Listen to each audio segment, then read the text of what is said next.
Halika, halika, tingnan mo. Kung mas nakablock ang lugar na ito, mas nagiging malaki ito. Kasama sa lugar na ito ang aming likod, baywang at pigi. Sa katunayan, maraming tao ang nagkamali. Iniisip nila na pagkatapos nilang mag-35, ang kanilang tiyan ay nagiging malaki dahil sila ay kumakain ng sobra at kulang sa ehersisyo. Sa katunayan, wala sa kanila ang tama. Ang pinakapangunahing dahilan ay hindi naka-on ang switch. Dito, kapag nagka-traffic, haharangin ito pataas at pababa, harap at likod, at ang tiyan ay madaling mag-ipon ng taba.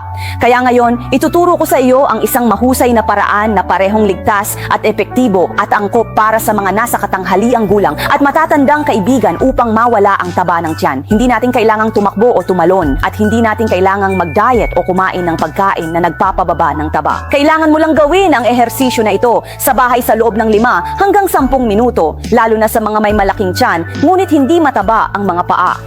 Ngayon, nakilala mo ako, ito ang iyong huling labanan upang mawala ang taba ng tiyan. Huwag mong sabihing ayaw mong matuto. Ang aking ama ay may timbang na 180 kilo, ngunit ginamit niya ang aking pamamaraan at matagumpay na umabot sa 136 kilo. Siya ay halos 10 taong gulang na ngayong taon. Maraming tao ang hindi ito nakikita. Ngayon, puno siya ng sigla araw-araw. Sa prosesong ito, hindi ko siya pinayagang mag-diet o kumain ng anumang pagkaing pampababa ng taba dahil nag-aalala ako na ang mga matatanda ay magkakaroon ng hindi balanseng nutrisyon.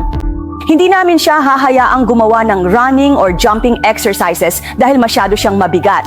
Nag-aalala ako na kung nasugatan niya ang tuhod o na-spray ng baywang, mas mahirap ito. Ngunit siya ay napakadisiplina sa sarili.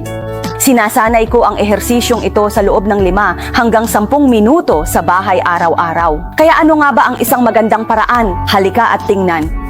Ang pamamaraang ito, tinatawag na core back unblocking method. Ang pinakasimple at pinakapraktikal na itinuro ko. Kaya nitong i-unblock ang likod at baywang. At ito rin ang pinakamabilis at pinakamabisang paraan upang mabawasan ang taba ng tiyan. Ginamit ko ito sa paglipas ng mga taon upang matulungan ang daan-daang nasa katanghaliang gulang at matatandang kaibigan sa aming komunidad na may malalaking tiyan na matagumpay na maalis ang kanilang malalaking tiyan.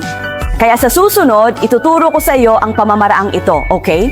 Mabuti. Hayaan muna natin ang mag-aaral na ito na magpakita sa atin. Una sa lahat, kailangan nating maghanda ng waist support board tulad nito na tutulong sa atin sa mga espesyal na pagsasanay. Kung wala kang isa sa bahay, maaari kang bumili ng isa online o sa isang malaking supermarket. Ito ay napakamura. Pagkabili, ilagay sa kama at humiga ng patag. Bigyang pansin at obserbahan. Sa sandaling ito, ang kanyang buong baywang at likod ay ganap na nakataas. Sa oras na ito, ang pagigting at presyon sa ibabang likod na naroroon sa buong araw ay agad na nilalabas. Bilang resulta, may 3 pangunahing benepisyo. Una, agad nitong mababatakten si kalamnan ng erector spinae sa likod. Erector spinae bahagi ng mas mababang likod prone sa pagigting. Kapag ang lugar na ito naunat, ang pagkalastiko maibabalik at ang kalidad ng kalamnan mapapabuti. Kaya sa oras na ito, mas magiging komportable ang ating baywang at likod. Ang pangalawang pinakamalaking bentahe ay ang disenyo nito batay sa ergonomiya. Tingnan mo ang kurbada nito, akmang-akma ito sa kurbada ng ating baywang at likod.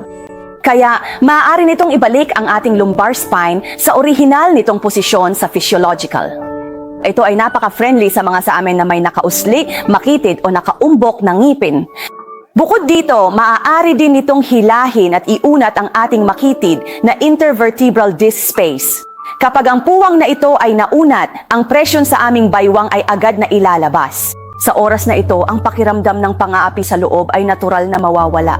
Ang ilang mga tao ay nakakaranas ng pamamanhid sa kanilang mga puwit at binti, ngunit hindi na ito lilitaw muli. Ang pangatlong benepisyo ay maaari din nitong i-release ang pressure sa joints at ischial area sa ibaba natin. Sa makatuwid, ang paggalaw na ito ay hindi lamang ginagawang komportable ang ating baywang, kundi pati na rin ang ating mga balakang at binti, lalo na nakaka-relax. Kaya, kung gagawin mo ang ehersisyo na ito sa bahay sa loob ng 5 hanggang 10 minuto araw-araw, ito ang magiging pinakamahusay na paraan upang maalis ang mga bara sa iyong baywang at likod.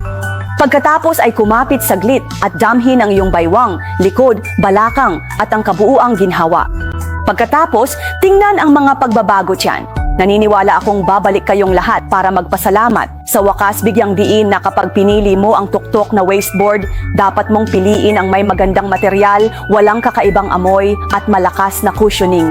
Sa ganitong paraan, magiging mas komportable itong gamitin. Kung may gusto ang iyong mga kaibigan, hindi alam kung saan bibilhin, maaari mong hilingin mag-click larawan profile. May window display, ang tagagawa nagkakaroong promotion at napaka-cost effective.